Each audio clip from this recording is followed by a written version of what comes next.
We have a tendency to think we are also Germany, we are UK, we are United States. No, we are not. We are Uganda. We are aptly described properly as a third world country. Third world. And sometimes that third world country becomes a sad world. You find our people jumping up and down on the street, also burning buses like they do in Europe. When you burn one bus in Europe, you are burning 0.000% of the transport capacity of Germany. Here, when you burn one bus, you burn 10%. The Germans can afford to destroy their roads. They repair them in the next 10 hours. Here, you are burning roads, destroying roads for which we have not yet paid. You have one road, you destroy it, and you are still paying for it. You have not even started paying for the road. The road is on credit. So now, don't behave like you are Frenchmen. I know in France they like manifestation. The French are very, very fond of demonstration and now you are not Frenchmen, you Ugandans. You are not Germans. You are not the British. You are not Americans. Those fellows are very, very, very far. They go to the moon and come back. They go to the moon and come back. Here we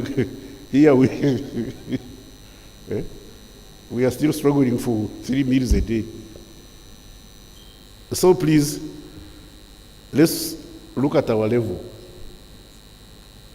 But looking at our level does not prevent us from telling our politicians to turn Africa's abundant resources into solace and comfort for our people. I feel sad when I see African people drowning in the Mediterranean, running to resource-exhausted Europe. The Europeans have turned their resources into comfort, and they are exhausted. You people, you are running away from Africa to go to resource-exhausted Europe, instead of telling your politicians to turn what you are worth into comfort and solace for you.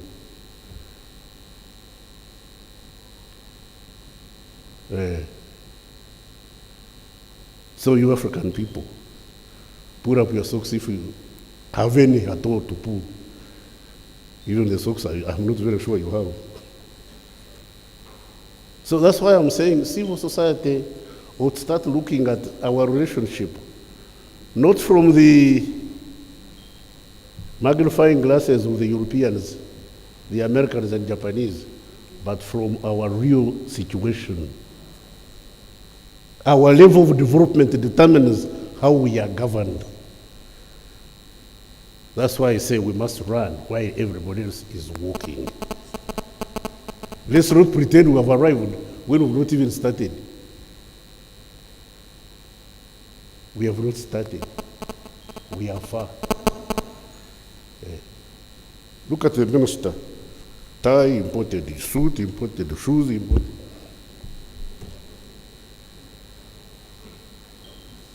This is wonderful, honorable minister. If the foreigners were to claim what I'm wearing, I would be naked. Yes, this is the reality. And that should be our baseline in terms of thinking about development, in terms of political behavior. Political behavior, political demand. Let's start with the basics in order for us to be able to move to higher platform.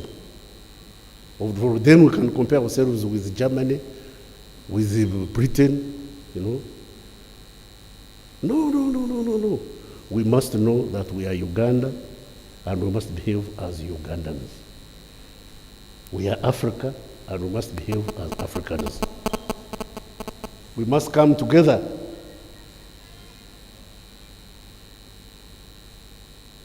Let me give you an example of the United States.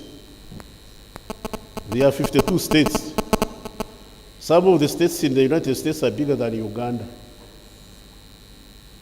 The 52 states came together, and they are great.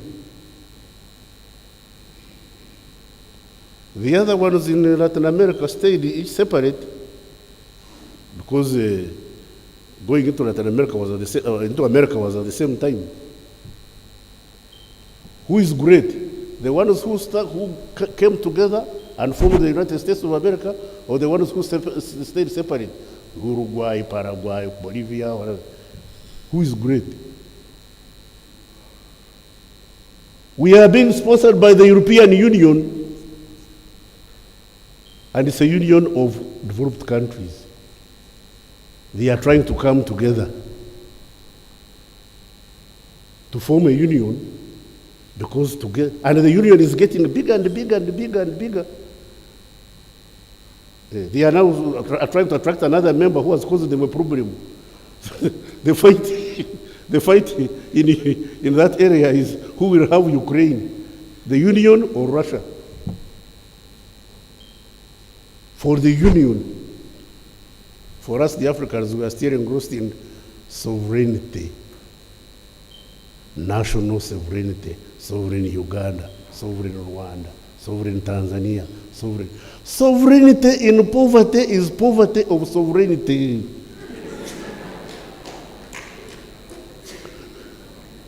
What's wrong with you Africans? Sovereignty in poverty is simply poverty of sovereignty. The poor can't say much. The poor don't have a voice. Might is right. At the UN, America, China, Russia say no. And when they say, Russia, Germany, Britain and France, when they say no, whatever the rest of you say is irrelevant. Why? Because might is right. And how do you get mighty? Gosh. Japan, although it has no vote in the UN, influences the activities of Germany, France, and United States. Japan can tell United States, no, on this one we're not with you. Germany can tell United States, on this one we're not with you. And America will take note of what Germany has said. Can Africa do that? We can do it if you say, no, we are not going to give you no nickel, we are not going to give you uranium, we are not going to give you this. But have we united to be able to garner that kind of voice to tell America, stop, we shall not give you what we have? We are still engrossed in babysitting our sovereignty, which is not taking us anywhere. So Africans, called the African people, learn to come together, learn to appreciate your situation, learn to improve yourselves. Nobody owes us a living. The engine of growth of Africa is we, the African peoples ourselves. GIZ, Germany, Danida, what? Their support is complementary. The engine of growth is we, ourselves. So you, the civil society of Uganda, ought to operate from that basis. That together, with our government, with our leaders, are the engine of growth of the Republic of Uganda. While I'm still steward of the Department of Internal Affairs, I'll do my level best to empower civil society. Because I know its transient, intrinsic capacity I know, understand, and appreciate its intrinsic capacity to cause change. And if I'm not an agent of change, then I should be home grazing my goats. I have no business being a minister. Honorable minister, who can't improve the quality of life of the people of Uganda.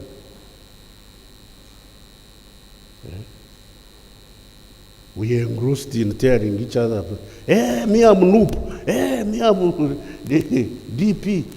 Me am NRM. What's the difference between a poor NRM, a poor Noop, a poor UPC, and a poor DP? A poor DP has no shoes.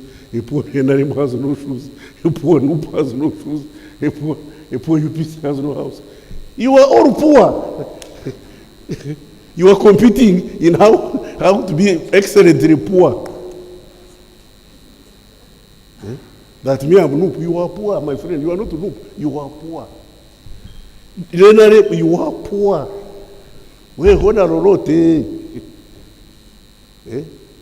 When it rains, does rain choose who is in Noop and who is, when there is no transport?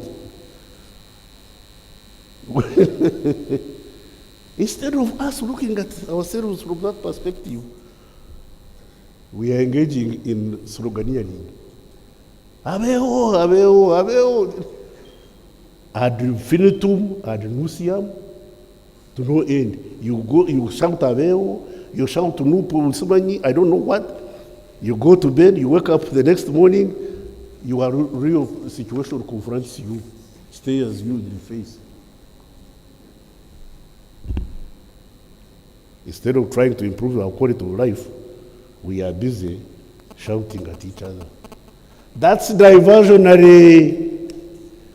The Europeans can afford it because they have arrived. Their income per capita is like Germany, I think. Is it about $20,000 a year? Germany, what is the income per capita? The Germans, those who are, what's your income per capita? It's about $10,000 or $15,000 a year. Eh? For what? 25,000. 45. Woo! $45,000 per annum, the average income of a German person. Meaning that one who does not get it, the ones who get more, subsidize the ones who don't get. So quality of life has leaped forward. Were Germans born by two women? Each German was born by one woman and one man. What about you? If they can do it, why can't we do it? If the Germans and the French and the British can do it, why can't we do it? $45,000 per annum. And what's your income, Ugandans? You are ashamed. Mention it, everybody knows, because it's there. It's open book. Now, instead of struggling to catch up with the Germans, you are busy fighting each other.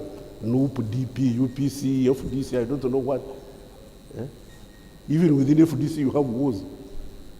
In NRM, you have wars. Noop, they have wars. They are splitting and counter-splitting like the Church of Christ. Splitting, counter-splitting, and splitting.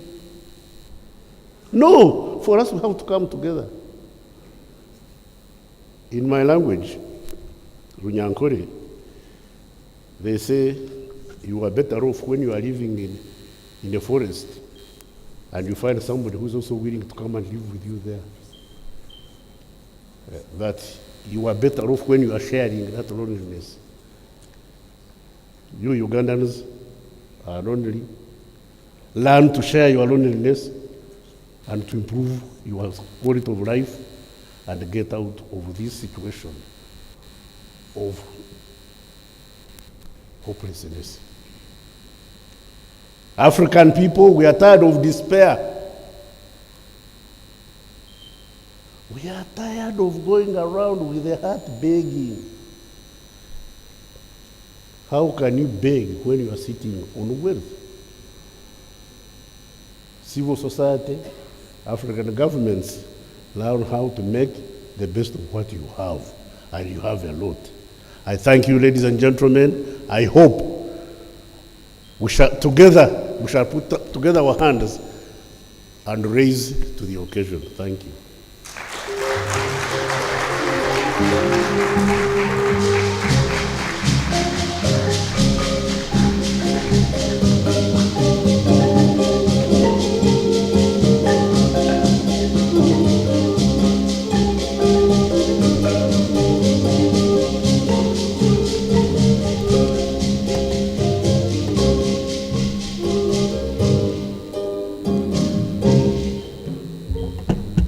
Let us give the Honorable Minister another round of applause. You know, Honorable Minister does not disappoint when he's giving a speech. He does not mince his words. He's known for speaking with a lot of clarity, and even today he has delivered. A round of applause again. You know, listening to him, especially when he said that what are we even producing? Not even the clothes that we are wearing. And I was imagining, Honorable Minister, assuming we will go to Kampala Road and you say, whoever is not putting a cloth that is not made in Uganda, put it here. You would see a sea of nakedness. And those are the words we have to ponder on. But also he has told us the complementary role that civil society do. And I'm very hopeful this morning because the minister is committed, saying he will do whatever he can to ensure that CSOs are empowered. But let's face it, we are poor. In fact, he said, we are third world, or maybe highly indebted poor country. We are HIPIC. So we must know our space. But, Honorable Minister, as a country, we have had a tumultuous past. We have gone through a lot of bad things. But we have not lost hope. We shall make it. Uganda, we shall get there, I suppose. And because of that hope, I still think that we can make it, because people like you sacrificed for this country. And that was because of hope. So now I'm going to invite our next speaker. Our keynote speaker has a PhD in development economics from the University of Manchester. He has a master's in economic policy and planning from Makerere University. Our keynote speaker is a senior lecturer at the Makerere University Business School and the director of the MOOBS Economic Forum. He has experience of over 27 years in development policy research and analysis with a parallel teaching career with the School of Economics at Makerere University, as well as Chambogo, Nkumba, and Africa Bible University. Our keynote speaker, ladies and gentlemen, is engaged in policy and institutional analysis, strategic planning and capacity building with the government, private CSOs, and development partners. Our keynote speaker is a member of the board of Bank of Baroda, Uganda, and the African Forum and Network on Debt and Development based in Harare. He has previously served on the boards of World Vision Uganda, Vision Fund Uganda, Scripture Union of Uganda, Uganda Christian University, Bank of India Uganda, and Post Bank Uganda. Ladies and gentlemen, let's welcome with a round of applause Dr. Fred Muhumuza.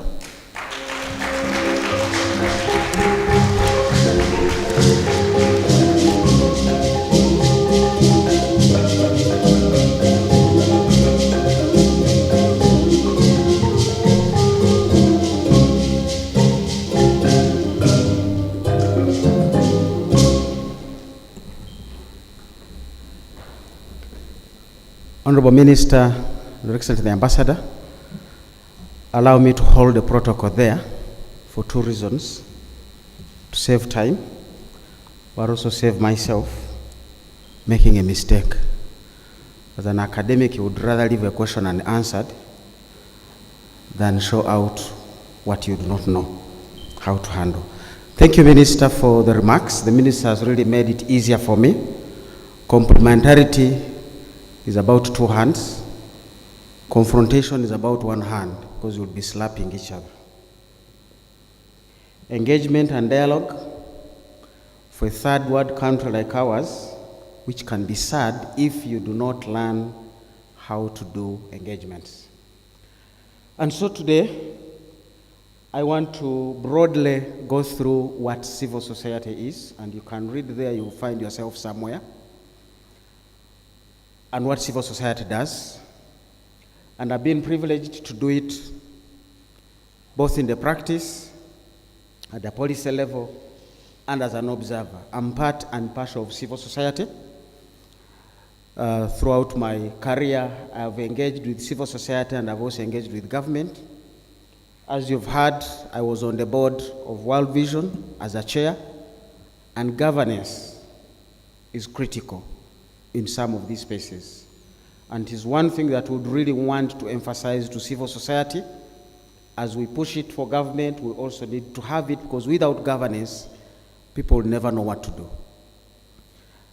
When I was serving on World Vision board, I would get many people who would say, why don't you get me a job there? But we had to put rules in place. If you're on the board, none of your relatives should be in. Because how will they be supervised when you're supervising those who supervise them? So as people would come to me, why don't you get me a job? I'm like, you go and apply humbly, because the moment you put me as a referee or you want to use me as an influence, I will flag you out and you will be sorted out. That was governance. And so governance is critical, and that's the space we are talking about here. I've served in government, and we'll be talking about those. So civil society is broad: trade unions, professional women and youth associations, community faith-based organizations, cooperatives, all this is civil society. But by their space, as I will later on indicate, because they engage in places that are not comfortable, they can be confrontational. But you can also do confrontation in a nice way. And I think that's what we want to learn here. The changing and broadening roles of civil society, as I've mentioned, quite often they are involved in the development space. Beyond the traditional complementary work of delivering goods and services, which I think, as was mentioned earlier by Moses Isoba, we knew NGOs as engaging in actual delivery of goods and services. Growing up, you wanted to work with Action Aid. I think they were in the Mitiana area, building wells, building schools. World Vision, they still do some of these things. So there are those categories of NGOs and civil society who still do that, and they are many. So when you hear people talk about confrontation, it's not everywhere. When you hear conflict, it's not everywhere. There are still those who will see a shortfall, and like doctors do, when they find a shortfall on you, they don't go to publicize it, they treat it. So there are certain still so many civil society organizations whose mandate it is to complement government, even in the direct delivery of services. We'll see where that changed and where it didn't change. So when we introduced the Poverty Action Eradication Plan, and I was an intern, I would say, in the policy spaces, studying how policies work and how development works, fresh with my master's degree, we introduced something called the General Budget Support, which opened up NGOs to new spaces of advocacy. Government of Uganda was the first recipient of increased enhancement of general budget support. And the agreement was, now that we have given all the money to the government, you NGOs stop getting money to direct deliver services. Let's hold government accountable, which is where the thrust of advocacy began. Government has the money, the donors put the money there. We even agreed not to generate a Millennium Development Goals separate report as was required, because we all agreed Uganda's Poverty Eradication Action Monitoring or annual report should be sufficient. So everybody agreed to support government, give it the money, build the capacity of audit. So let's have one accountability mechanism, not multiples. So you civil society just come and push government to deliver what it must deliver. And that was the arrangement at the end of the 90s. Over time, changes in investment priorities corruption began to emerge and views began to change. Governance practices and accountability came up. And remember, at this point, civil society is empowered to voice out these evils as they were coming through. And they did that job. The development partners were also affected because the relationship was no longer as had been agreed. The roles of civil society as we know them, holding government and private sector and other businesses to account, and helped make sure no one is left behind. I went down to the shore, and really what you find down there, they are really dealing with the marginalized or those that can easily be left out as you walk, for one reason or another. People with albinism. Like a child, they were the first to flag some of these things. Alternative basic education for Karamoja, we know it as an Oxfam idea. Because in Karamoja we could not build schools like we are doing everywhere. They were following the rains and the pasture. So they leave your school behind. So you needed to find a school that is mobile. And Oxfam championed these causes. How do we move? And the Karamojongo were, but what are you teaching our children? Then they said, okay, you come and hear what they are learning. And so you teach the old behind and the young in front. These are innovations that have come up through civil society organizations, making sure the deficiencies, wherever they are covered.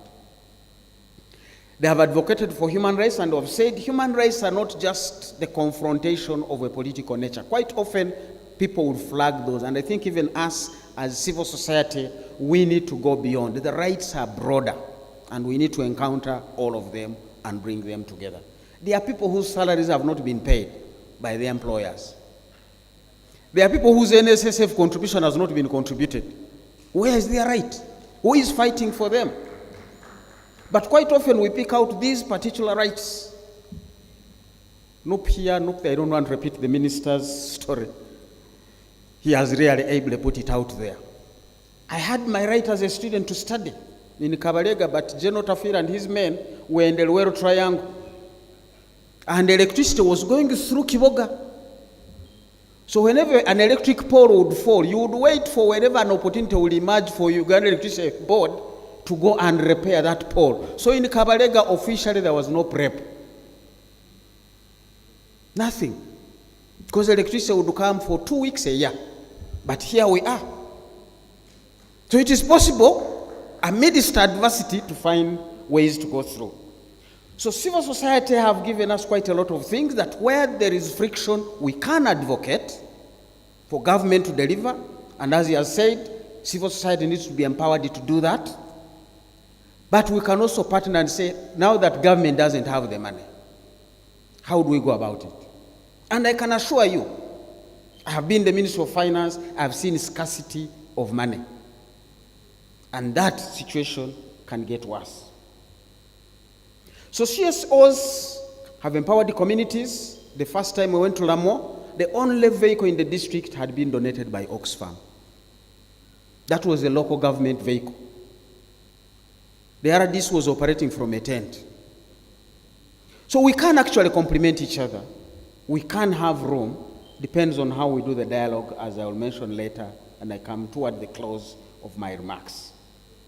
So let's help to influence government policy and lobbying for change, but also appreciate the hardships and circumstances governments operate in. Once we understand each other that way, we will be able to find a common ground for our bosses. Thank you, Minister, the communities, the citizens. These are our bosses. These are the people we should be focusing on. So we have advocated for the PROPOA. We actually even changed quite a lot of policies and agreed that the money coming into government should be on PROPOA programs. We introduced universal primary education, later on universal secondary education, and donors gave government free checks and big quantities of money to implement some of these programs. This is a report. You can read it differently. Water supply atlas functionality, most boreholes varies from 95% in Moyo, 29 in Chegegwa. As of October, 140,000 domestic water points, 5,300 sources were non-functional. Now, you can publicize this to discredit government or to get yourself a vote. But look, in the same water sector, a number of NGOs simply said, let's go and find money and fix it. And that's what they did. Maybe some of the development partners here, you may want to begin. Do we reverse and get back there? To say if some people are not doing well, can we find somebody who will do it well? That's a conversation maybe the panel will discuss for us. So a number of NGOs are involved in direct supply of services to complement, as the minister indicated, rather than confront.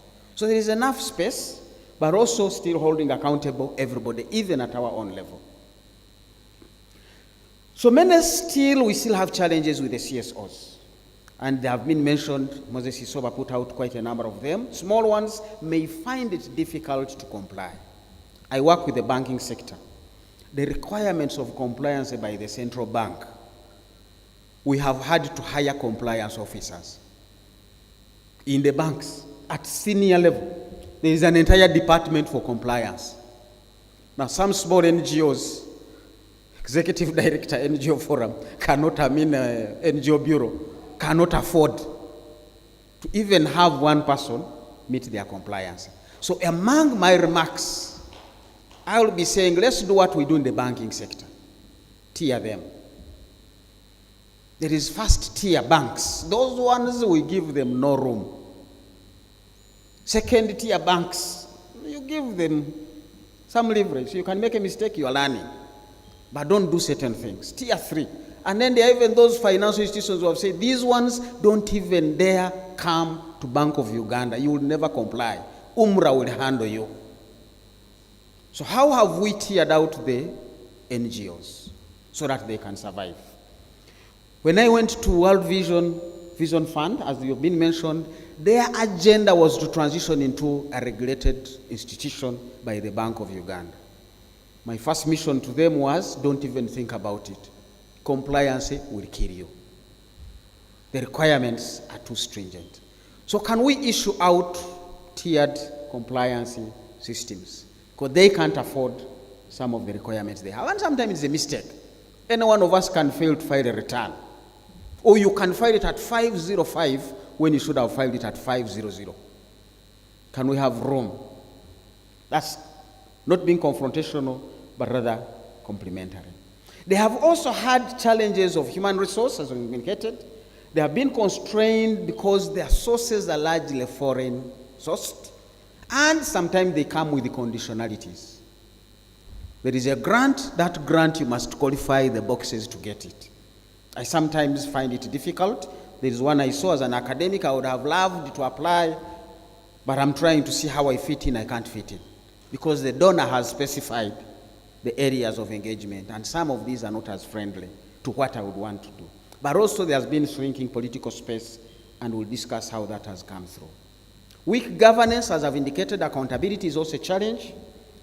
Increased administrative costs, and there are also external factors, as we've said, restrictive legislation, administrative hurdles. Some have faced, of course, political persecution. Now, some of this persecution, we have done some research, is not necessarily government confronting these particular CSOs. It is struggle for survival. If you go in the parliament today and see how many people are in parliament because of their previous engagement in NGO world, you'll know what I'm talking about. So some members of parliament are so worried that these members of NGOs will come and remove them from parliament. So they may want to make you a political enemy and then go and try to see how can I find government support to eliminate this guy's power. Now, I like some intelligence agencies who are able to sort out between, is this a state matter or is it a personal matter? Now, we need to get to that level. That at the NGO bureau, we are able to sort out when somebody is bringing possibly a genuine cause, but for political or other ulterior motives. And we handle that amicably well. You can learn that from the generals. Sometimes we leave things of the generals to the generals, but the little interaction there, we have been able to sort out when somebody wanted to use the state against another. And that's a skill we need to build elsewhere. The grounds of friction are very clear. by their nature, as I've said, dealing with the marginalized, pointing out the shortfalls in government automatically puts you into a line of fire. I don't want to talk about Hamas and Israel. They are civilians who are in the line of fire. We call it human shields. So you're already in an area that somebody is not comfortable and it should be talked about. Thank you, Honorable Minister, that you have said for you, it's not about votes. If there is an error needs to be pointed out, you do it, and we have known you for that. You were not lying, you are not just speaking it for this event. That's what we have known about you for many years. And I'm not saying this because it's here, each one of you will have your own testimony. But there are those areas where government would rather you don't say. I don't want to get into those conversations, but we all know what we're talking about. Now, that makes them prone to conflict with the private sector, with the state. Really, people have occupied swamps, and some NGOs' business is to speak about that.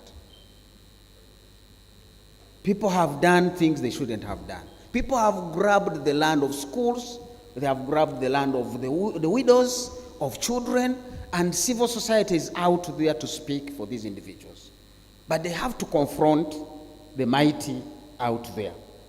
So the question, therefore, is what mode of engagement should we have to ensure fair play?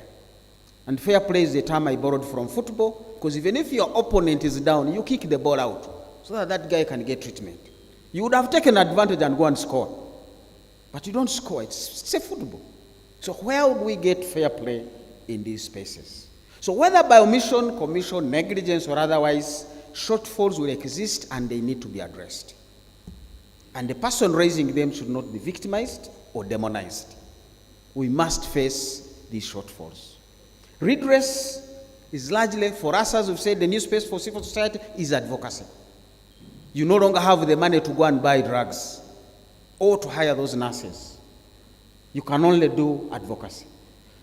So as has been mentioned, we want to ensure that there is a balance of power. We will not be defensive, we will take it positively. This is the conversation we need. But also taking it positively sometimes matters. How did you say it? One of the shortfalls I've found in civil society is we sometimes do not communicate, especially if it is supposed to be effective communication. Don't tell me I'm dirty. I may become protective and defensive. But you can find another way of letting me know where we should be going together. So I think communication, and as I mentioned later, is a space that civil society was thrown into, and their capacity to communicate has not been given to many of them. And so quite often they have a very good message, but they fail to communicate that message. And so we both lose, especially our masters, the citizens. So as I've mentioned, this is just for the record of those of you who received this slide. I thought I should give you these figures on how the donors agreed to increase funding, and in the late 1990s, Uganda got massive funding through general budget support. General budget support really meant, Mr. Government, here is money, go and meet the needs as we have agreed. So we moved from sectors, it's no longer education, it's no longer health, no longer roads. Here is the money, go and meet. But they kept a caveat, not security. And so security remained constrained until around 2001 and 2002. But it is clear that funding came through from the donors. And the numbers are there for people to look at. And as I've said, Uganda, with among its peers, Mozambique and Rwanda, Uganda had the biggest increase in budget support. Blank checks, Mr. Government, here is money, go and do what you have to do.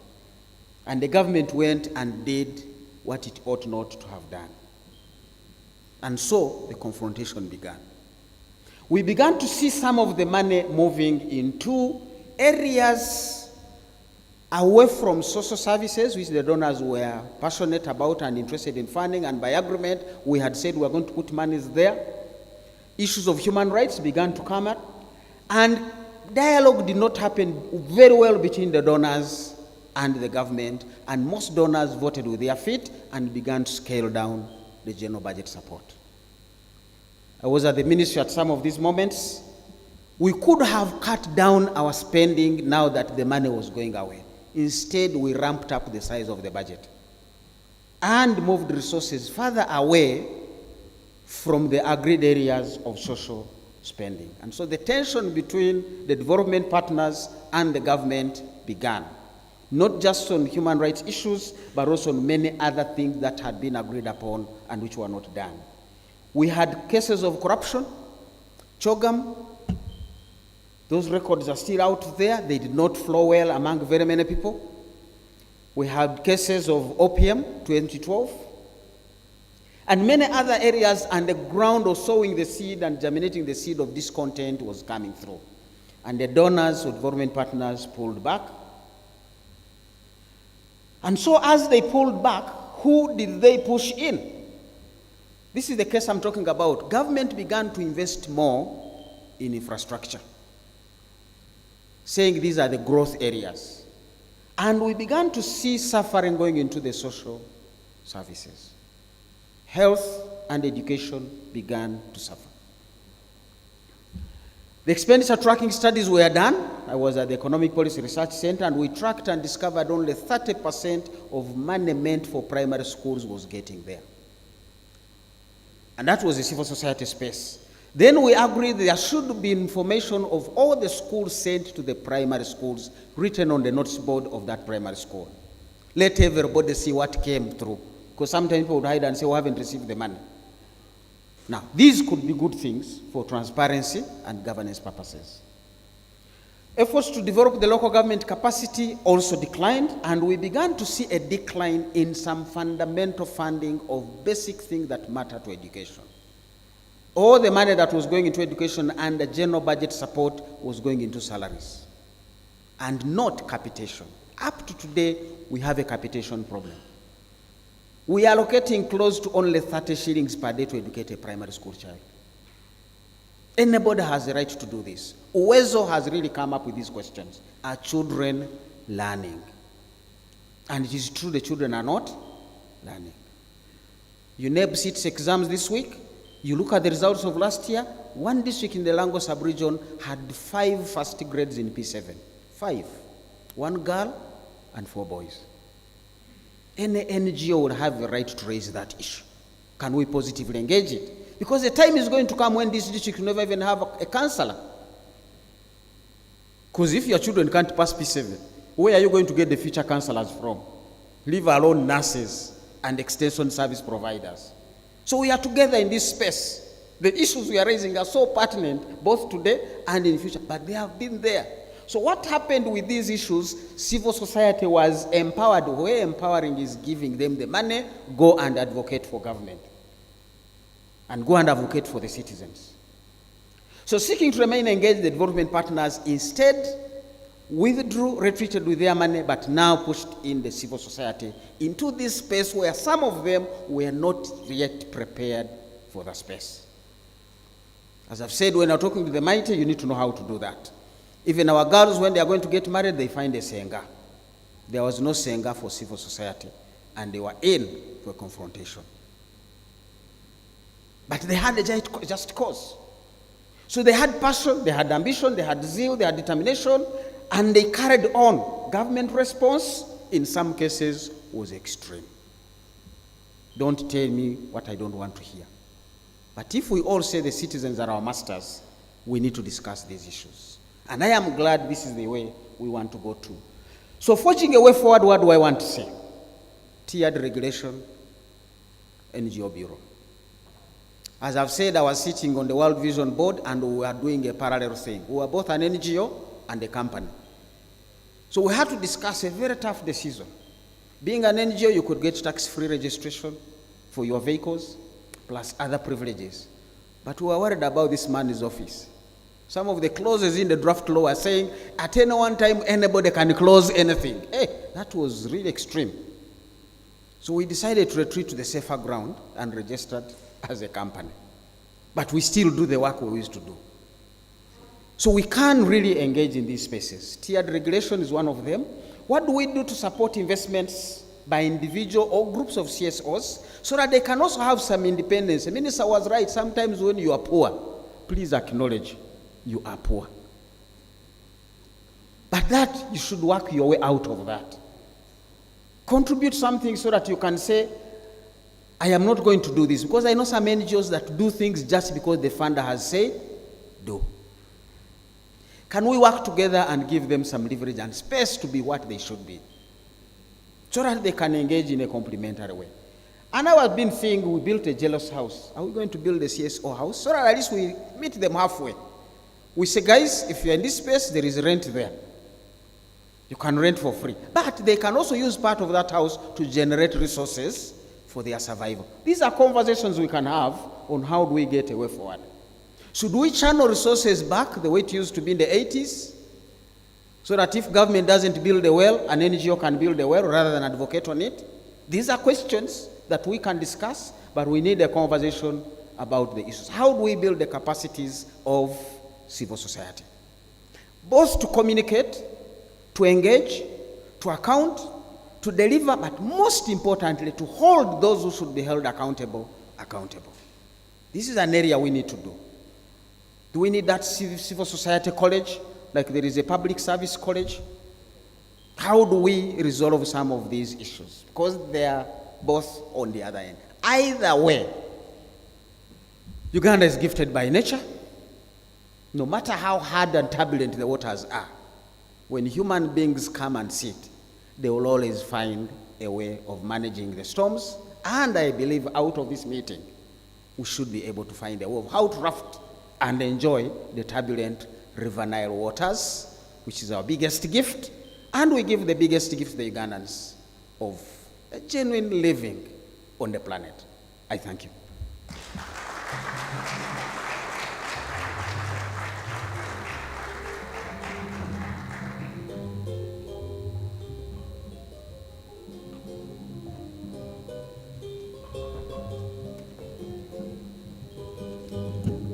Give Dr. Muhumuza another round of applause.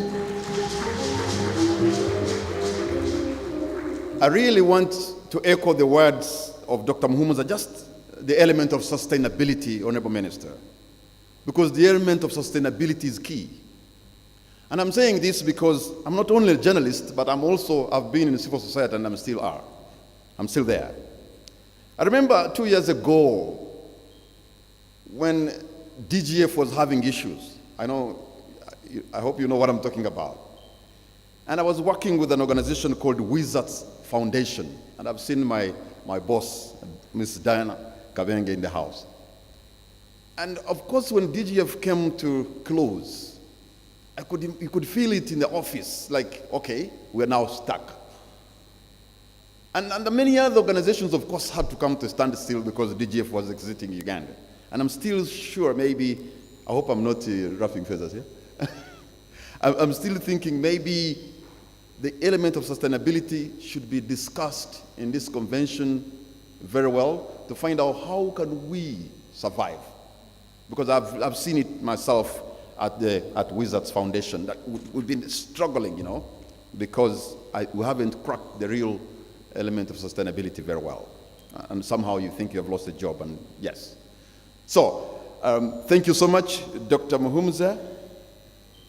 At this moment, before I invite the panelists to take their seats, I think it's in order for us to have a cultural interlude, maybe 3 minutes, and then after that, I'll bring in the panelists.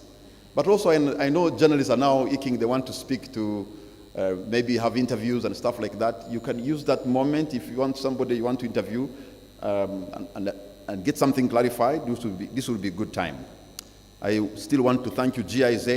I want to thank the European Union Nation Media Group for bringing us together here. And let's have a cultural interlude. And then after 3-4 minutes, I will invite the panel to take their seats. And I can see probably the journalists, this is the moment the Honorable Minister is stepping out. Maybe you can ask a question or two and have your story. All right, great performance.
May I have your attention, ladies and gentlemen?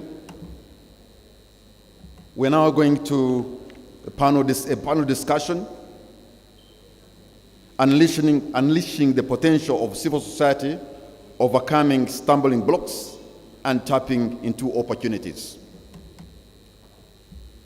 Allow me to take this moment to invite the panelists, one at a time, who will be joining us here. I'll give each one of them about 3 or 4 minutes to make their case, their submission. I encourage you to listen to them carefully, because at the end of the presentation, there will be a plenary or a question and answer session. You'll put up your hand from where you are, and if you have a question directed to somebody, please be specific whom you want that question to be directed to. And should you disagree with the panelists, that's normal in all debate. But please, I ask you to disagree with civility, with respect. If I know your name, I will say your name, like I know Mr. Jobs Matua there. If I know your name, I'll say your name. But if I don't know your name, I'll point to where you are seated. Or if you allow me, I will say the color of your garment. And the microphone will be brought to you. And please be precise and concise when you are delivering, so that we can have many views in the auditorium. So that's going to happen after each of the panelists have made their submissions. So, ladies and gentlemen, allow me now to invite our first panelist. She's a social worker and a development practitioner working on advancing the right to education for children globally. She's the founder of Tujifunze Africa Foundation, a community-based organization located in Kamuli district, working to promote and achieve gender equality in and through education, cover many things. She has coordinated the Africa Girls Back to School campaign by UNESCO in partnership with the All Africa Students Union and 100 Million campaign in Uganda.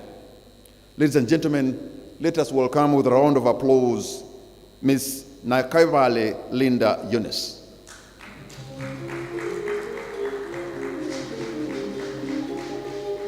Our next panelist is the current Chief Operating Officer at PSFU, where she is responsible for overseeing the design and implementation of business strategies, plans, and procedures. She is responsible for establishing policies that promote private sector foundation Uganda's culture and vision. She has worked with the Guinness Global Brand Team in London, United Kingdom, where she managed brands like Guinness, Malta Guinness, and Origin, Diego's Africa Jewels across the African continent. Ladies and gentlemen, our next panelist has a very long profile, but allow me to stop there and invite the Chief Operating Officer, Private Sector Foundation Uganda, Grace Nshemeide Gwaku.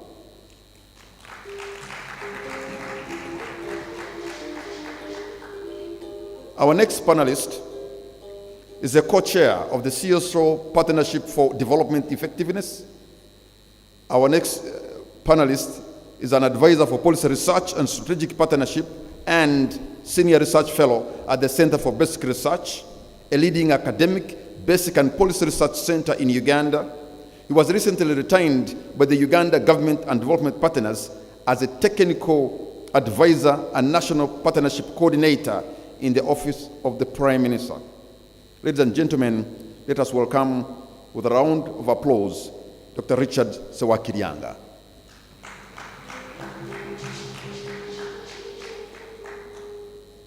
I think he has stepped out. Our next panelist is the person you all know. He's the Executive Director, the NGO Bureau, Mr. Stephen Okello.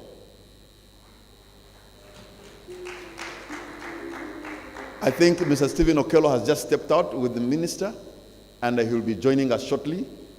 But also, let me invite the Executive Director of Center for Constitutional Governance, Dr. Sarah Birete.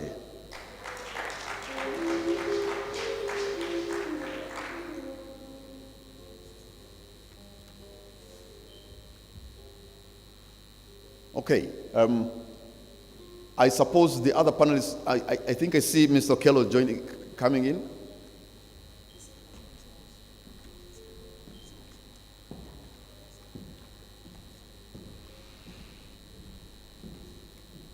Okay, I've been advised instead of Dr. Seakirianga, we have Mr. Daniel Rohweza, Senior Lecturer and Acting Head Department of Law and Jurisprudence, School of Law, Makerere University.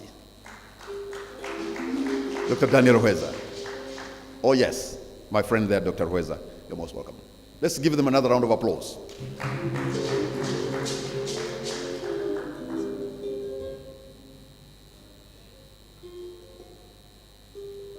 I'm going to begin with a general question, and let me begin from you, Mr. Stephen Okello. The element of sustainability is key. When we sit here, we are gathered, and European Union, GIZ, and others, and nation media have brought us together. But I'm sure at the back of every person in civil society is a question of sustainability. You know, getting resources locally. How can that element of sustainability be addressed? Yes, thank you so much, moderator. Sorry, I was still catching my breath, but it's okay. I strongly agree that one of the biggest challenges this sector is facing is the one of sustainability.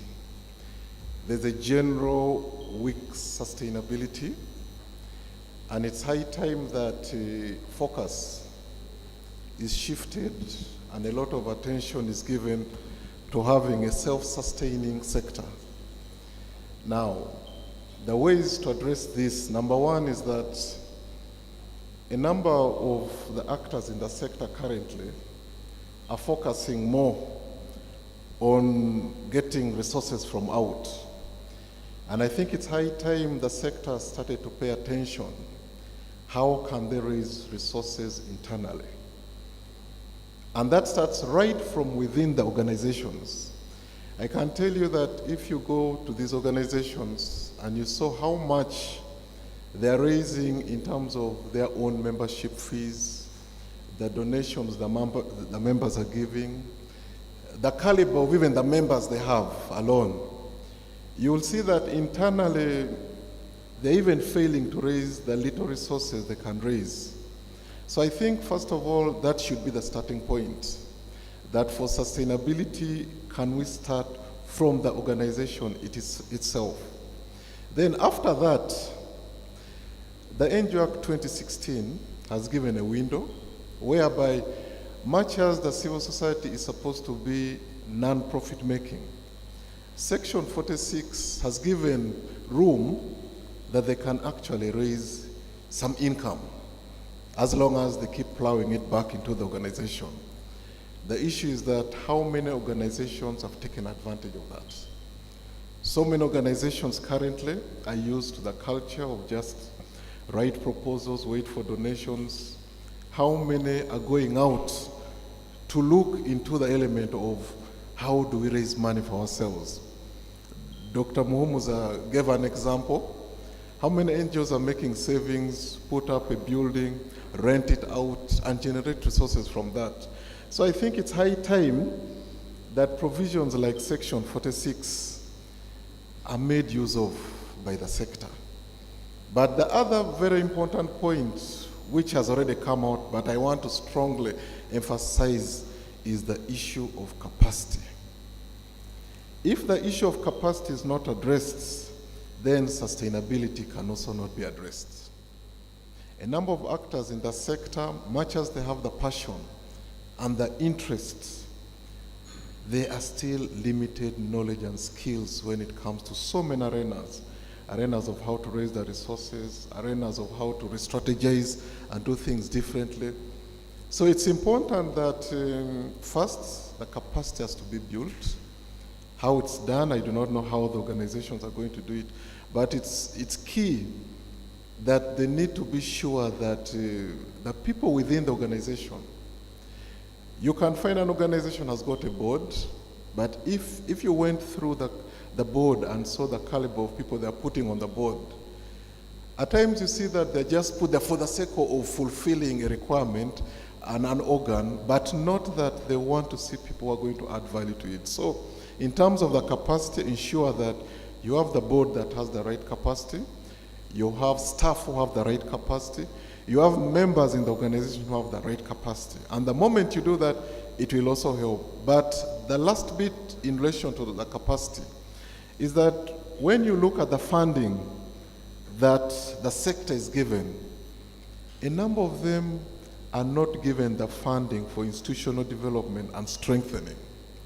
It's important that when the sector is negotiating funding, they need to also ensure that they're negotiating a component for institutional strengthening, and development, so that the moment that is availed to them, it helps them address issues of sustainability and also the issues of capacity. Yeah, thank you. Thank you. Thank you very much, Mr. Stephen Okello.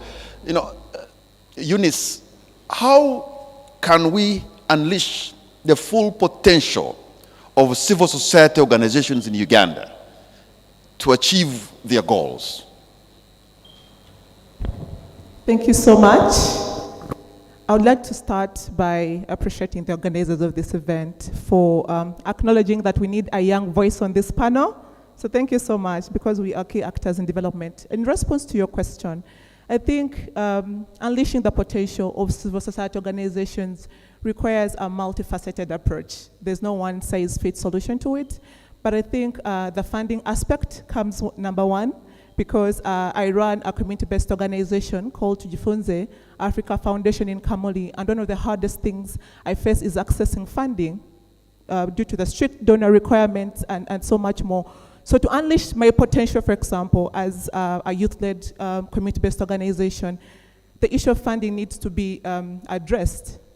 We need to provide flexible and direct funding to organizations like mine, youth-led organizations, that way they're able to scale up their work and take action more at the grassroots level. The other would be collaboration. Most civil society organizations are working in silos instead of working together, and that is why we find so many organizations targeting the same people, and yet there is quite a number of marginalized people we should be focusing on or supporting in our different interventions. But because we lack that collaboration and coordination, we are leaving out a specific group of people behind. So one way of unleashing our potential is for us to work collaboratively, coordinate, and ensure that, especially data collaboration, I need to emphasize the issue of data collaboration. We need to know where Tujifunze Africa Foundation is working, what's their target group, and that way we are able, one, again, to ensure that we're not leaving anyone behind, because we will know which target groups particular organizations are working with, but also establish opportunities for collaboration, again. So it's very, very important that we have data collaboration within the civil society sector. Thank you so much. Thank you very much. Let me come to you, Grace. What are the challenges you find that are faced by the civil society organizations in Uganda, and how would you address them? The challenges that CSOs face in this country, what are they, the challenges?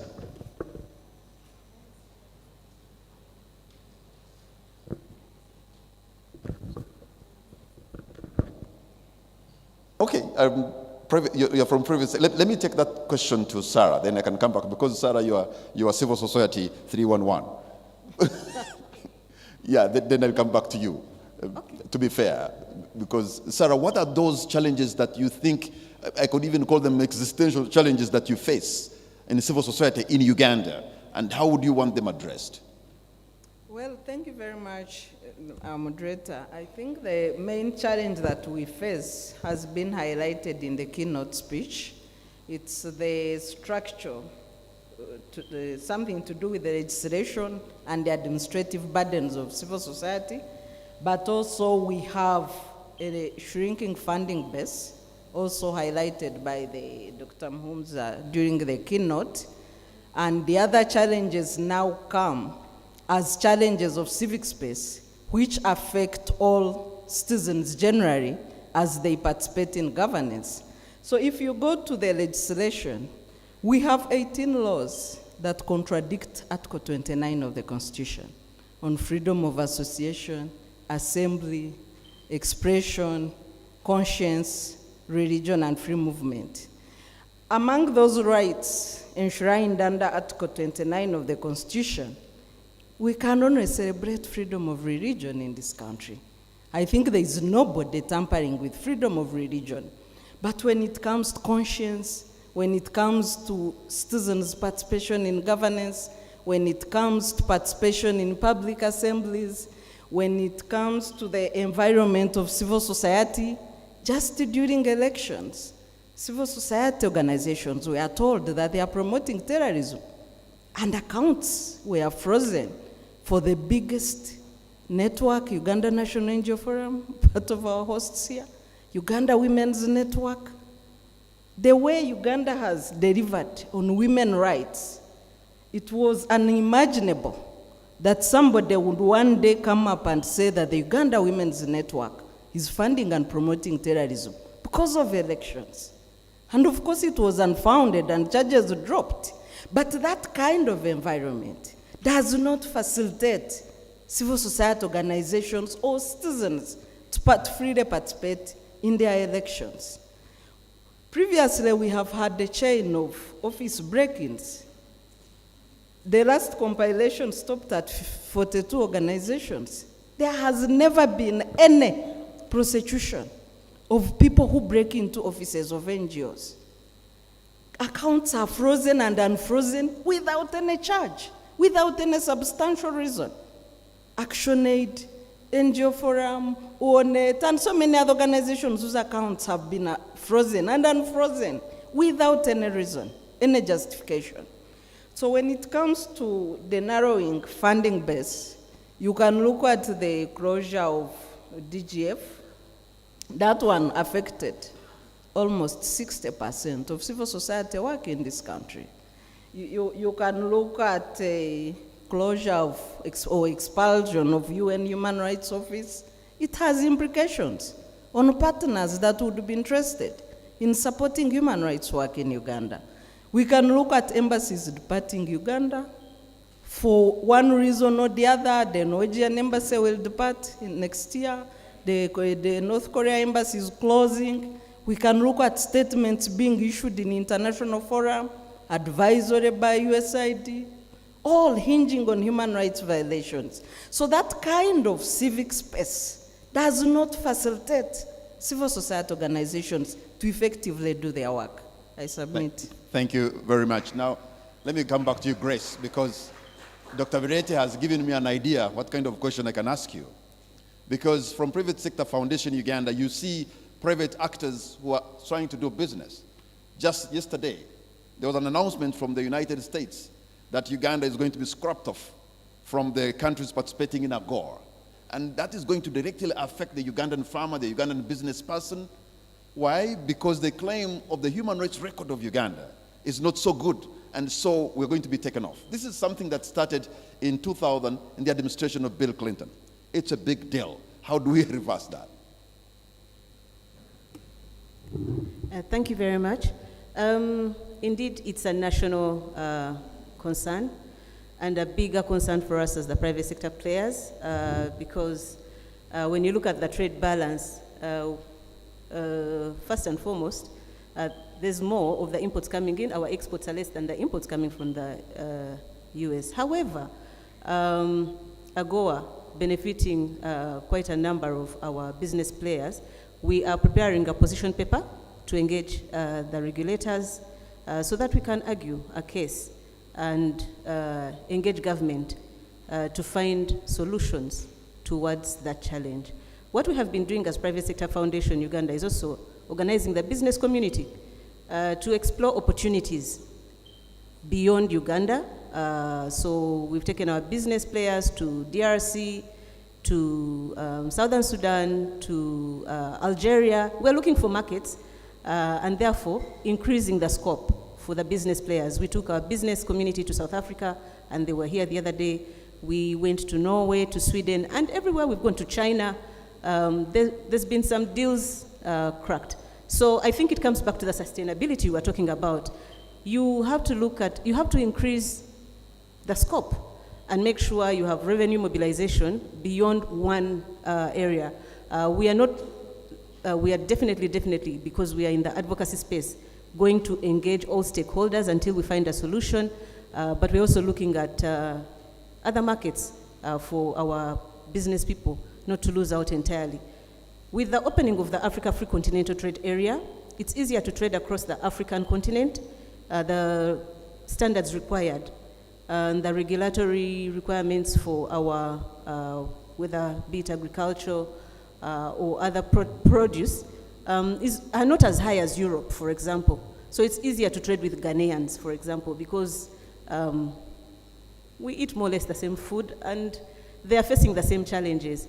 I was speaking to some people yesterday and telling them when we went to Denmark, we were asking if we could export our milk there because, to Sweden. We were asking if we could export our milk and we were told, no, your milk has hygienic issues because it's manually milked, so there's contamination. So our Lato cannot go there. But then I was wonderfully surprised to find Lato in Tanzania. It's crossing the borders. They do not have issues about standards. So there's opportunity to grow our market within Africa and also look at other potential partners beyond the US. But we are not getting our eyes off the US. Thank you very much. Dr. Weiser, Dr. Sarah talked about issues of rights, the shrinking civic space, that people cannot maybe assemble easily. Though there's a right to religion, the other rights are shrinking. How can we have a vibrant citizenry and have civic competence in Uganda among local Ugandans? Because I believe if Ugandans can engage, we will have a vibrant and have civic competence, some of our problems can be solved. How do you build the capacity of ordinary Ugandans to ask the right questions, demand what is really theirs, and they can be listened to?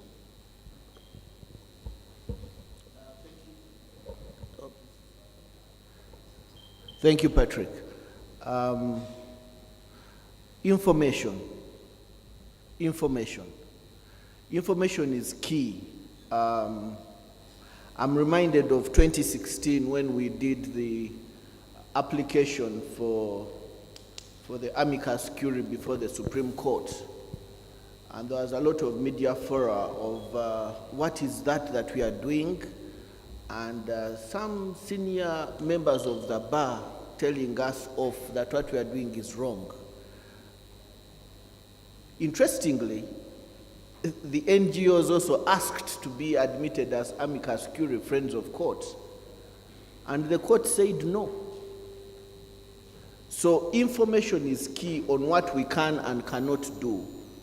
Information is key regarding the duties and obligations of citizens. I was greatly surprised, and I think it's a plus to the Electoral Commission, that finally the Constitution has been translated into some of the local languages. But for the longest time, since 1995, it had not. Now, if you ask even the people who are here, do they know the duties that they have as citizens in this country? Do you know that you have a duty to responsible parenthood? You have a duty to teach and learn the Constitution. Do you know your duties? Do you know what? Do you even have a copy of the Constitution anywhere on your mobile phone or your laptop?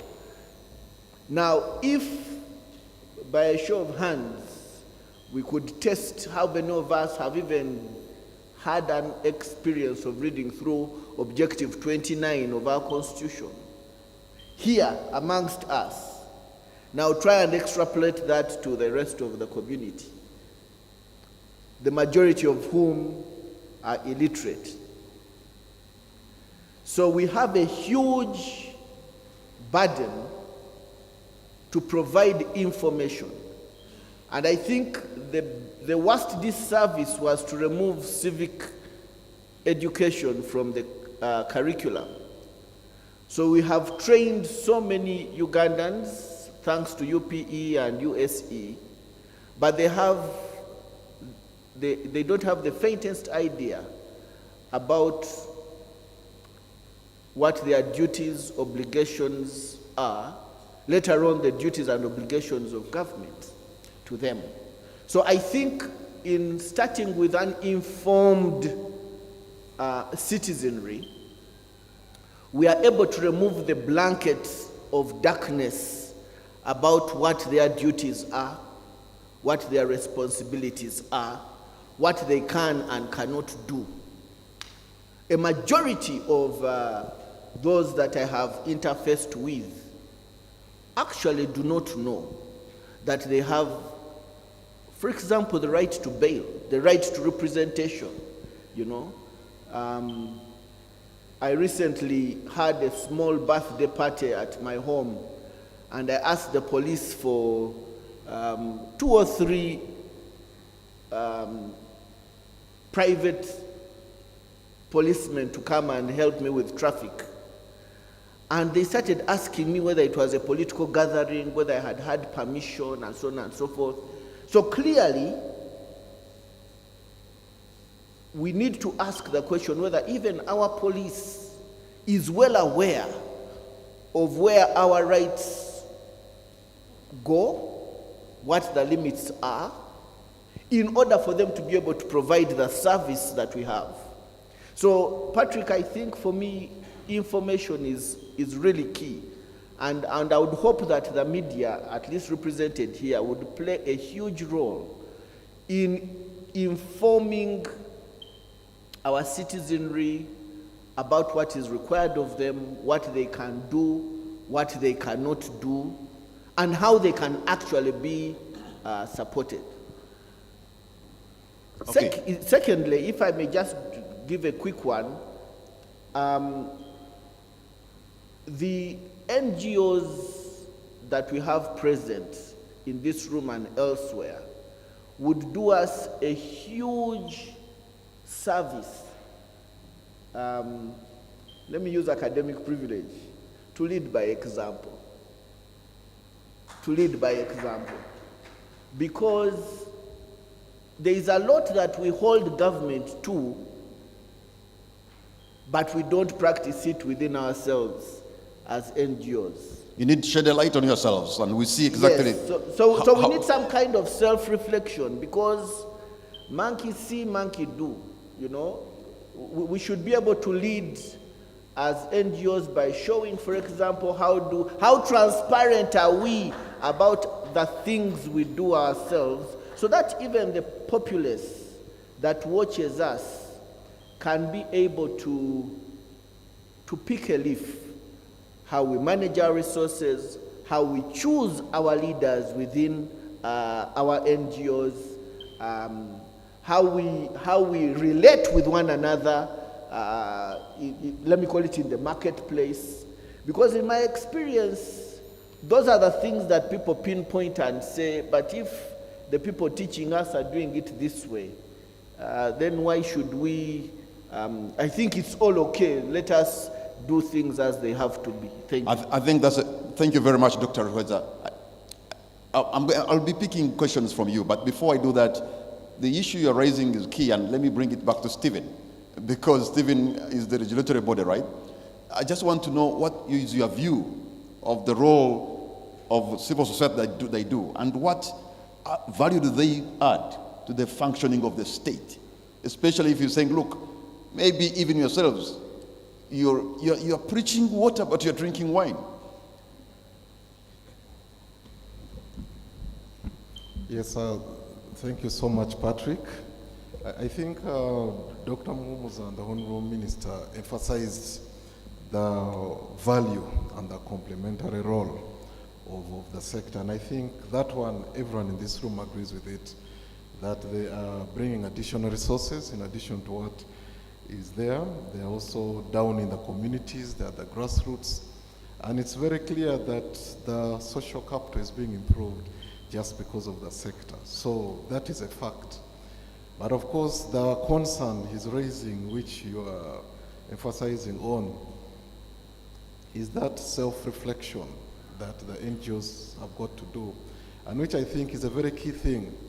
that the NGOs should be able to ensure that as they hold the government accountable, they are also doing something that demonstrates that they themselves are also doing the right thing. And of course, as the NGO Bureau, we focus more on the compliance issues, but also ensuring that they are transparent and accountable in everything they're doing. And that is really our area of focus. Yes, thank you.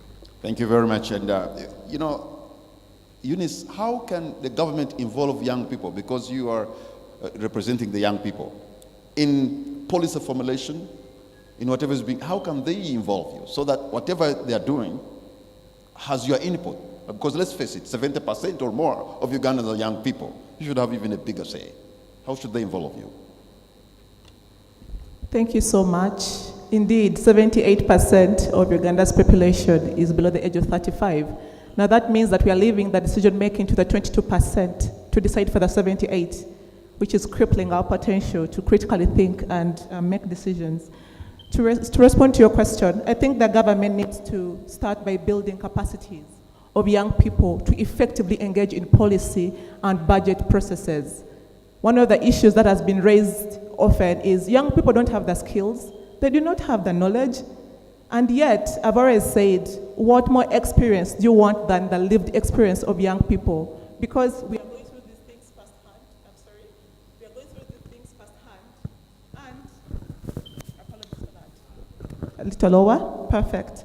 Again, I said, what more experience would you need than the lived experiences of young people? Because we are going through these things firsthand, and so we know the solutions to these problems we are facing.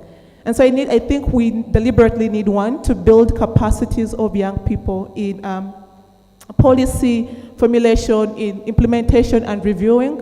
And then we also need to invest in youth representation and leadership. We have the National Youth Council, we have student unions, but we need to build capacity of these institutions to be able to represent young people in all their diversity in these processes.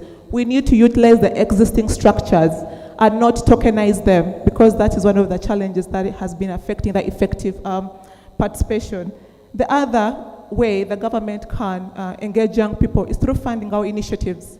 I did mention earlier that I run a community-based organization, and there's so many thousands of young people that are equally running community-based organizations. But what we lack is the funding. So we need government and development partners to collaborate with us to fund our initiatives, that we are able to reach out to more young people in our communities, educate them on their rights, how they can ably engage and demand for accountability, and call out the inaction of government and other stakeholders. But we need the funding for us to effectively be able to engage with the government. And then also dialogue. The previous speakers were talking about civil society playing a complementary role. But I feel like we're not talking and listening to each other.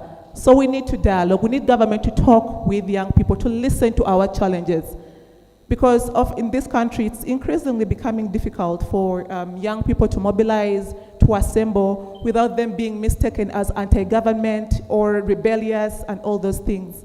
But we need to sit with government and talk and listen to one another and collectively work towards designing policies and budgets that reflect the needs of all young people. And I insist all young people, because whereas we have cross-cutting issues like unemployment, we need to recognize that, for example, young people with disabilities are affected differently in regards to access inclusive employment. So we need representation, we need diverse and inclusive participation of all voices, and yeah, we need to dialogue and talk to each other. Thank you, Eunice and Grace. How can the private sector collaborate with the civil society to address societal challenges that we face today? Thank you very much, Mr. Kamara. There's been effort already in terms of collaboration from the private sector.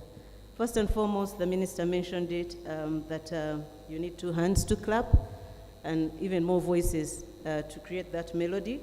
In Uganda, the private sector contributes 90% of the jobs, both formal and informal.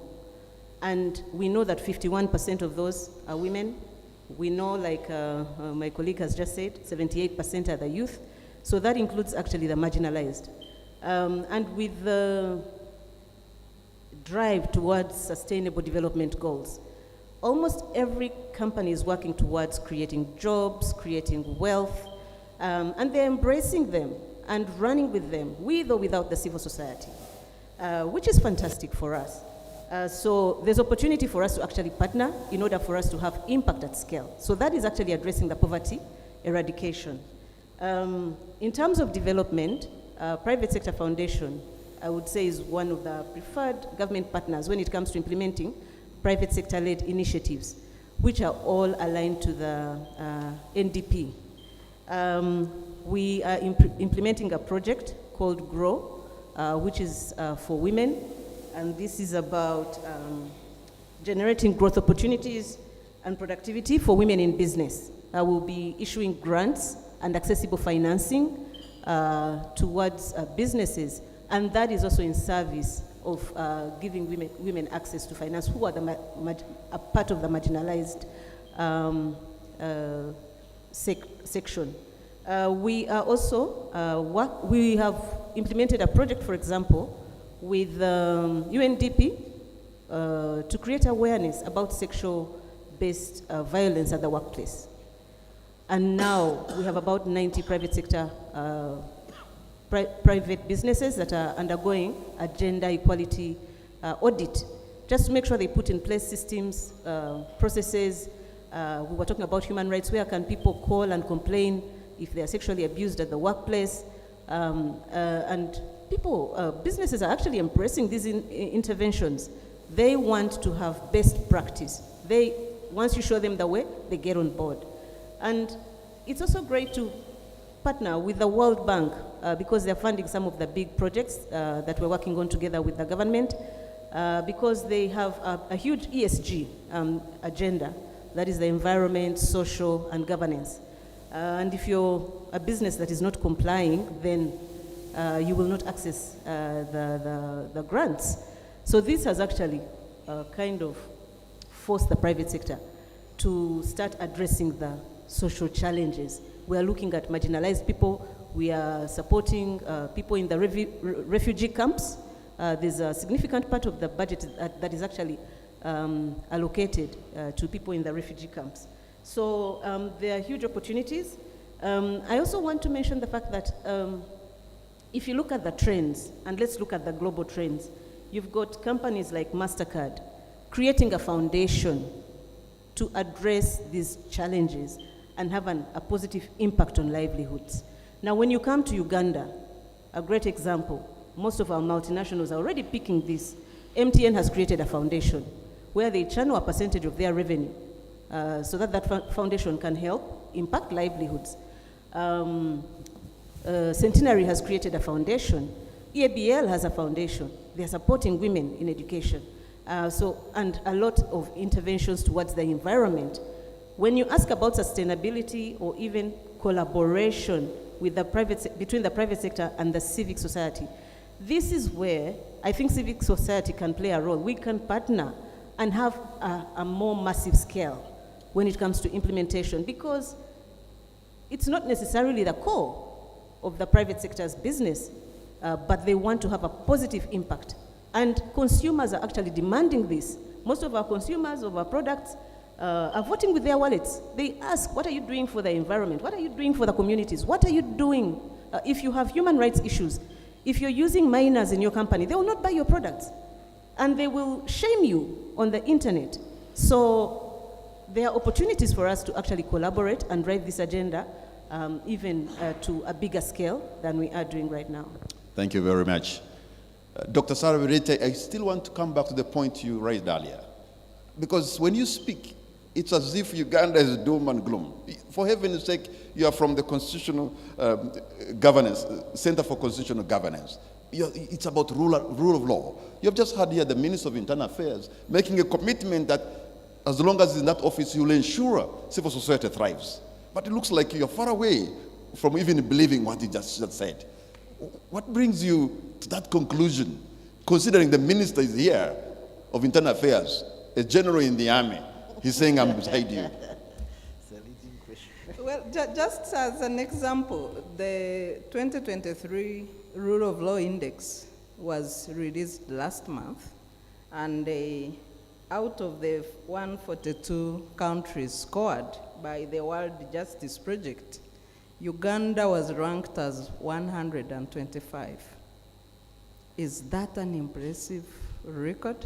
And yes, our guest of honor, the Minister of Internal Affairs, heads the biggest bulk of rule of law institutions in this country. But is that a good verdict on his work? If we look nationally, what is happening in the country, and I want to speak for the women, using the women to answer your question as to whether we should be comfortable and celebrate as a country, or whether we should wake up and realize that we have a lot of work to do as a country in order to make progress and in order to attain a democratic society where all citizens are free and are able to pursue their careers, professions, and work and progress like other countries. Women comprise of 51% of our population. Out of this population, just speaking on land as the biggest factor of production, and I guess so the keynote speaker did speak about land grabbing. Out of this 51% population, only 16% own land. And if you go to the victims of land grabbing, 40% are widows with no access to justice. That's just one example. If you go to the police crime report released for 2022, the third highest crime in this country is domestic violence. We had an increase of domestic violence cases from 17,533 cases in 2021 to 17,698 cases in 2022. 50% of the victims of domestic violence are women. If you go to the health demographic survey released this year by the Uganda Bureau of Statistics in partnership with the Ministry of Health and World Bank, it was released in July this year. 27%, it captures 27% teenage pregnancies. We know the crisis we went through as a country during COVID lockdowns and escalating teenage pregnancies. We have not been able to bring that rate down from lockdowns. Most of these teenage mothers have dropped out of school. The domestic violence, where 50% are women, 34% of domestic violence are in child marriages. So the question then you ask is, using these statistics, have we made progress as a country? But if you look broadly on the progress of women, even in the NGO sector, we have a pushback of the growing anti-gender movement that is pushing back against the gains of women using religious fundamentalist sentiments, attacking women activists, attacking women NGOs in defense in courts of a traditional family. What does this mean for progress for us as society? As a country, after celebrating 61 years of independence, we still have the marriage and divorce bill gathering dust on our corridors. We are not able to resolve the critical social relations in this country because of politics and patronage. Are we making progress? We have, quotas to meet under SDG 5 on women equality.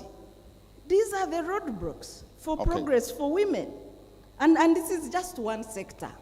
So am I painting a gloomy picture, or we are in a gloomy picture as a country?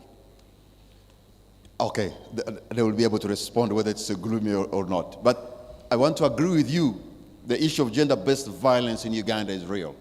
It's a pity Rita Chiro is not in this auditorium today, because I've moved with her in Busoga region. They have reached a point of building what they call settlements, shelter homes at sub-counties, when women are battered by the very people who should love and care and protect them, they are taken to a sub-county and put into a shelter home. And sometimes they are battered because a woman is producing one gender, girls. And then somebody can even be beaten and killed. But Dr. Weza, how do we burrow into the challenges of patriarchy so that the woman is given the dignity they deserve? There's a Ghanaian scholar who said, educate a man, you'll have educated an individual. Educate a woman, you'll have educated a nation. There are even a bigger percentage of our population who should be at the center stage. How do we unleash their potential, protect them, care for them, and let them thrive? Thank you very much. I don't know whether I'm the right person to ask this question, seeing that on the other end of the spectrum, I'm a bit concerned about the case of the boy child. But seriously though, I think I'll give you a personal experience. I was in the village one time and we had a conversation with a very old grandfather. He's since passed on. And in the conversation, the family had split because of domestic violence. And he said, but in our time, this is the way in which life used to be. You know, a man would beat his wife. But you people are telling me that it is no longer the case. That example alone gives you the kind of mindset that some of our communities have. I also remember listening to another gentleman whose then girlfriend had told him, but you don't love me. I'll not tell you which side of the country this girlfriend came from. And he asked, but why do you say I don't love you? And said, you have never beaten me. Now you can see two different perspectives of people who... And this is for you, right? Yeah, this is real. Like they say, all my stories are true. But these are my own personal experiences that I have witnessed. Now, what is the solution to that? My father used to call it sensitization. Because the majority of people, especially in the rural areas, have not been sensitized about the law, about the rights of women, about the change in the whole concept of women's rights and global human rights per se. Many act in ignorance. Why? Because the people who have been talking to them are also equally ignorant. So can we have our support from NGOs, support from schools and institutions that begin to unpack these rights? But more importantly, when a matter is reported to the police, I think what normally happens is that the police will say, this is a family matter, can't you sort it out? Now, when you call it a family matter, of course, the stakes are often against the woman in our kind of patriarchal society. So maybe more sensitization of the police force. But three, we have many organizations. I belong to Uganda Christian Lawyers Fraternity. I belong to Uganda Law Society. I belong to NetPIL and PILAC and many associations. Of course, without the funding, it's very difficult to do so much. But there is a lot we have been able to do in education in the communities, but also pursuing of cases. Now that calls in I don't know if there is any representation from the Ministry of Gender, especially the office, what's that office, Sarah, you can remind me? Yes, the Social Protection, Family Protection Office is very key in this regard. That conversation is not going to happen until those officers are empowered. But Patrick, the elephant in the room is corruption. That's the elephant in the room. You report a case, I can assure you that the chances of you seeing justice as fast as possible is going to be hampered by the ability of that one who has the money to be able to frustrate that course of justice. And lastly, you see, we need to think beyond the legal process. Imagine someone has been prosecuted for domestic violence. The trajectory in Uganda these days is that you will not necessarily receive the death penalty. If you got the death penalty, most likely it's going to be commuted to a certain term. That individual is going to come back into society. We need to empower traditional institutions, maybe religious institutions, and other power brokers to be able to support the justice, law, and order sector to fight that thing that we are dealing with. Thank you very much. A round of applause to the panelists. And you know, gender-based violence is real. In fact, if now you see maybe 10 ladies who have children, maybe 8 of them are single mothers. And they are raising the next generation of our leaders, of our children, and they are doing a great job. But some of them have been battered. Some of them are bitter, and they're raising young boys. So we have a problem of another generation. We need to solve it now. On the matters of rights, it's good today in the House we have a human rights defender like Dr. Margaret Sekaja. She's been phenomenal in fighting for the rights. I'm looking forward to hearing from you and people like you on what you say about the human rights and the observance of the rule of law in Uganda. But this is the moment when you have to have your say. So you'll put up your hand and a microphone will be brought to you. Please be precise and concise. And do not take, I'm going to give you a minute maximum, but I will be happy if you can use 30 seconds. If you have a question, tell us whom you want to ask that question. Please do not make another speech from the audience, because that will take a lot of time.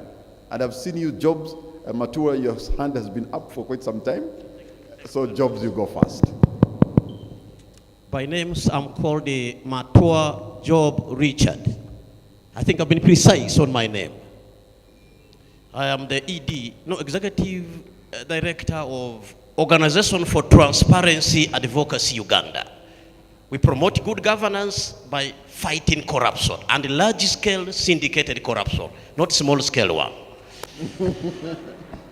I have 2 questions, one appreciation and general appreciation. Question 1 goes to my brother, Omera Stephen Okello. You talked about sustainability, but there's a lack of impact of civil society organizations. There are civil society organizations that exist in names without impact. I believe presence without impact is worse than absence, because it deceives it. We may think you are there when you are not. How far true is this with respect to sustainability? We have a civil society organization or civil society like media that is promoting corruption. The corrupt people work with the media. That is where they do their propaganda. So now, is that not counterproductive to the role of civil society? The next person I want to question is my in-law, my beloved in-law, Madam Sarah Birete. You talked about challenges affecting civil society, but there are internal challenges affecting civil society. What is your take about them? We have mistreatment of workers. Recently we had Uganda NGO exhibition. We saw how bosses of NGOs were panicking. We have nepotism, corruption. To what extent are internal challenges affecting civil society?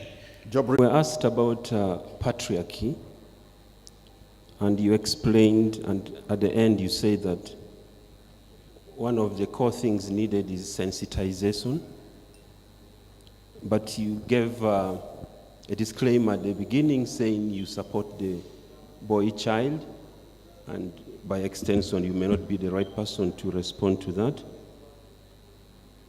I just wanted to ask you, as a law don, the level of appreciation in the law school of the concept of patriarchy. That is actually at the center of some of the injustices that women and girls face in this country. As an organization, we work on issues of gender-based violence, prevention and response. I can tell you that in 1 year alone, Action Aid received over 17,000 survivors of gender-based violence and some of the gory stories. And so, in responding to this, I think it will be important that as men, we need to apply ourselves to this question and not use tradition to trivialize the pain that especially women and girls go through if we have to systematically resolve this challenge. And so, coming from the leading law school in this country, it will be important to know where you stand as an individual on that matter. Thank you very much, Javier. I saw a hand at the back, and I needed to take one more. Yes, that will be it. I'm sorry if I don't. Oh, there's a young lady there. I'll take you to be the last. Thank you. My name is Stephen Owori. I'm from the National Bureau for NGOs, Ministry of Internal Affairs. Grace, mine is a comment. Grace from the Private Sector Foundation alluded to what the private sector is doing to help the civil society. Now, what we are trying to do at the Bureau, and perhaps I'll leave it to my boss, the Executive Director, to complement, we are trying to see how we can get more support from the private sector to help a number of civil society organizations. I was personally involved in the registration of the MTN Foundation and the Centenary Group Foundation with the Bureau, but what many of these corporate entities are doing is good and we appreciate, but is there a more effective way that they can help civil society organizations? And that is what we are trying to do at the Bureau. Thank you. Thank you very much. There's a young lady right at the back. Yeah. Thank you so much. My name is Patience Ponya Ikoru. I am a lawyer and a member of the Youth Sounding Board of the European Union, together with my colleagues on this table. I am also a founder of Femtalk West Nile in Koboko District. My question is to Miss Linda. She's a Youth Sounding Board member, and I was intrigued by the discussion that was happening there. And my question to you is, how best can the youth or young people in Uganda tap into the potential or opportunities that are there in civil society? You know, you've mentioned a lot about the shrinking space, but also how the youth's potential is not tapped into. But the question now is, how then can a young person out there watching this convention get to take part actively in civil society, and possibly mention a few opportunities that are there or how creative they can get? Thank you so much. Thank you. I want to thank you, the audience. And let me now come back to the panelists. I also want to warn you, you are standing between the people and their lunch. And so, am I saying something? In other words, use the table sparingly. Yes, thank you so much, Patrick. I have two questions, one from Job. From Job, it's on the issue of sustainability, and he's questioning the impact of the CSOs. In response, what has come out clearly here is that funding and capacity remains a huge challenge for this sector. And of course, the fact that funding is a challenge, especially in a situation where we see almost 98% of the funding comes from out of the country in terms of foreign donations. And that means it also has a bearing on what this money ends up doing at the end of the day. Because one is that you will end up seeing a sector that is more supply driven than demand driven. Supply-driven means that all this funding that is coming in already is tailored or is structured in a way that however much demand-driven you may be, however much impact you may want to have, the fact that there are all these conditions put on that money and what it should do, your hands are tied to some extent. And that means that the issue of flexibility becomes a challenge also. So it means that unless the issue of funding generally is addressed, then we may not see much in terms of the changes you are requesting for. But of course, there's also another issue whereby, and I think I had it from it's high time that a fund like this, a basket fund like this is created. And I think the fact that we are also in the process of reviewing the NGO Policy 2010 and NGO Act 2016, this was a missed opportunity in 2015 when we were coming up with the 2016 law. I think it's high time the sector thinks through the benefits of having a basket fund, because I'll tell you that the private sector, I'm sure, has got a lot of resources that they would want to put in a fund like that. But if there's no structured way to convince them to put this money somewhere, then that becomes a difficult thing to address. So that is something which we hope the conversation will come up again, since we are already reviewing the policy and the act, and that would be greatly appreciated. A question also came up from Julius. He's raising some concerns in terms of what support the Bureau can actually be given, because his concern is on issues of turnaround time. I think the overall support that you'll hear from any government entity is the issue of resources, both financial and the human resource. I think that is an area which everyone would really want to address, because if you availed adequate resources to an entity, then all those concerns, the turnaround time, and also other areas are all addressed. Because I'll tell you that some of the issues that affect the turnaround time may not necessarily be even within the Bureau alone. Because I'll tell you that if you apply for anything, then whether it's a renewal or a new application, the Bureau has got other stakeholders to work with also. It means that it has to go out and establish what has this organization been doing here. Can you tell us more their contribution in this area? And that means that if you do not have the resources to move this very fast, then the whole element of turnaround time is affected. So the overall thing is mainly about resources in terms of financial and the human. Thank you so much. Yes. Thank you very much.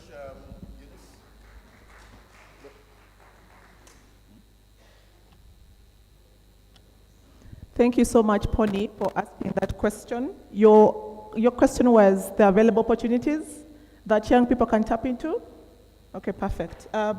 One of them is this, convening today. I know many of the young people in this place are running organizations, so this gives us an opportunity to network, meet donors. I've seen some donors here, and meet other civil society organizations that have gone ahead of us to learn from one another and establish opportunities for collaboration. So that's one of them. The other is the CASP, one of the co-founders of this event, the Civil Society Uganda Support Program, that is supporting civil society organizations, inclusive of community-based organizations and youth-led organizations. So this is one other available opportunity we can tap into. The only challenge is that many young people don't have this information about CASP, and it goes back to the information flow. How can we be able to bridge that information gap? Number two, we don't have the information on how best we can apply for the available funding under CASP. So we need to build capacities of young people on financial management, on grants application and fundraising, that we are able to apply for the funds and actually qualify to get them. The other opportunity is the willingness of the different stakeholders here to work with young people. We've seen, we are members of the EU Sounding Board, and that's a great step that the EU has taken to collaborate with young people. So that willingness is an opportunity for us to reach out to the private sector, to the government, and other civil society organizations that are willing to collaborate with us on our initiatives, but also on their own initiatives to be able to build our skills and thrive as well and contribute to development holistically. The other available opportunities are the different volunteering opportunities within the civil society organizations. I'm a product of volunteering, and I'm thankful to all the organizations that gave me an opportunity to volunteer. So we need to tap into the different volunteering opportunities within the different civil society organizations as young people. That's one way we are going to be able to build our skill set and knowledge to competently. Thank you, Eunice. Okay, thank you. Okay, I'm not going to be as fair to you, the rest, because I'm giving each one of you 1 minute because of time. So, Grace, your minute of fame is now. And then there were two questions.